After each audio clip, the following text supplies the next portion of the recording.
how do you give negative feedback in a positive way that's helpful, that doesn't hurt the relationship, that will help them improve, and most importantly, how do you give negative feedback in a way that doesn't trigger their monkey brain?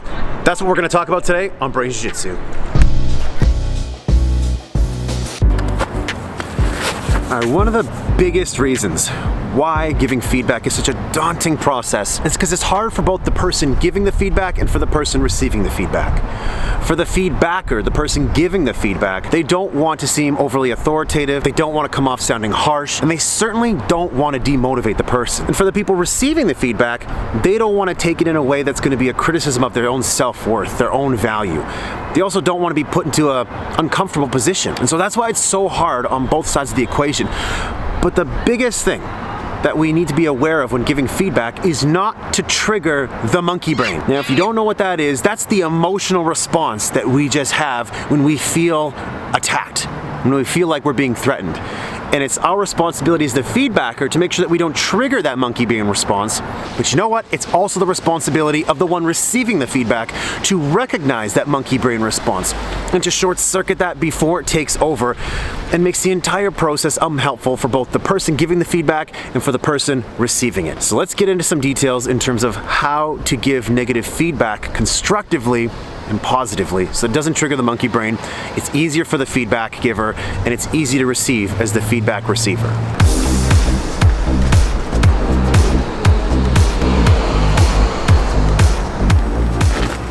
All right, so we got a lot of steps here to understand how to give negative feedback and how to receive it. As the feedbacker, you're gonna probably feel emotions of anxiety, of worry. You might be trembling a little bit and you're really, really worried about this. You need to realize that's okay. And you need to find a way to relax. So take deep breaths. Relax, calm yourself down. And the reason you need to calm yourself down is because you need to be in control of the situation. You need to be in control of the conversation, and your level of energy will influence them. And if you're already anxious and in a state of worry, it's not gonna help the situation. Step number 2, set the mood, make them feel comfortable. Offer them a glass of water, a cup of tea, a cup of coffee. Make conversation. And the reason for that is because you're trying to make them feel comfortable. You're trying to put them at ease. You don't want them to feel threatened as soon as they walk in, otherwise they're gonna have their back up already. Step number 3, be very direct with your outcome. What's the outcome you're trying to achieve? I argue we should be asking ourselves that question far more often.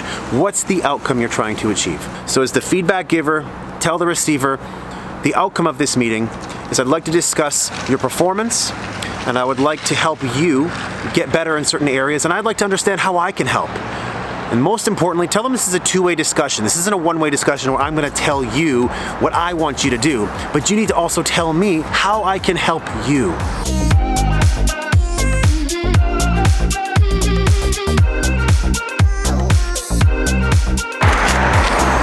Step number 4, make sure you separate the person from the person's work.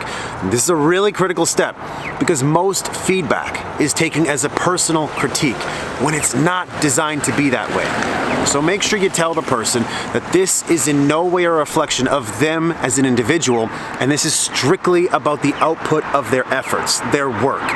That is it. And by doing that, we hope that it'll short-circuit their monkey brain from taking it personally, which they'll see it as a threat, and instead take it as something constructive, something about their work. Step number 5, this is another important one. They're all important, but these are really important because it's about dealing with the monkey brain, those emotional, reactionary responses. Make sure you're reframing the feedback to be positive. Again, you might have a lot of negative feedback to give the person, a lot of constructive criticism for them. And the more that they receive, the more they might become defensive.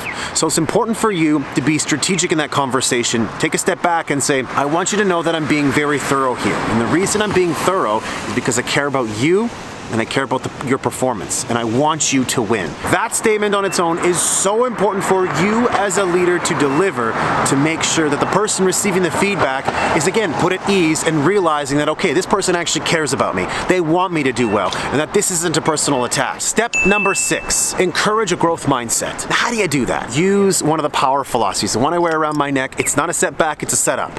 Because at this point in time, they might be taking it hard. They might appear okay, but they might be thinking of themselves and starting to judge themselves, as we talked about in a previous episode of Brain Jiu-Jitsu. So encourage a growth mindset by telling them this is not a setback. This is a set up. you're going to become better as a result of this conversation. You're going to be more efficient. You're going to be smarter. And this is going to help you grow as a leader. Help them focus on the future of what they're becoming and not so much on how they're feeling at this point in time, which they might be feeling a little bit down.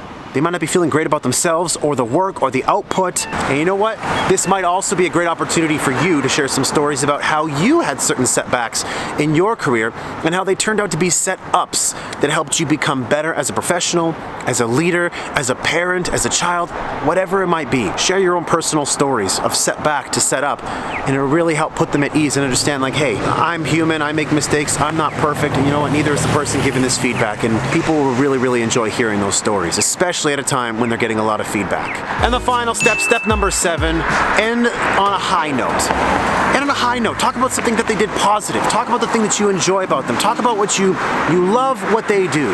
When you end off on that high note, it ends off with an exclamation point. It'll give them something to think about, but they'll leave feeling good. And it doesn't leave on an awkward note.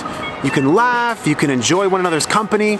This is the process to how you give negative feedback in a positive way, in a way that doesn't trigger the monkey brain. Does this make it easier? Hopefully a little bit. But as anything else, we have to practice this. Knowing is not enough, we must apply. Willing is not enough, we must do. We have to apply what we learn. If you want this tool, I wrote this tool out in a nice little PDF format. So if you want this, throw me a text message, 1-917-540-8169. Send me your email. Tell me the episode title, and I'll make sure I send this tool to you in your inbox. All you gotta do is throw me that text, 1-917-540-8169. I hope you're all out there making it a great day. I will catch you back here tomorrow on an episode of Brain Jiu-Jitsu. Have a good one, everybody.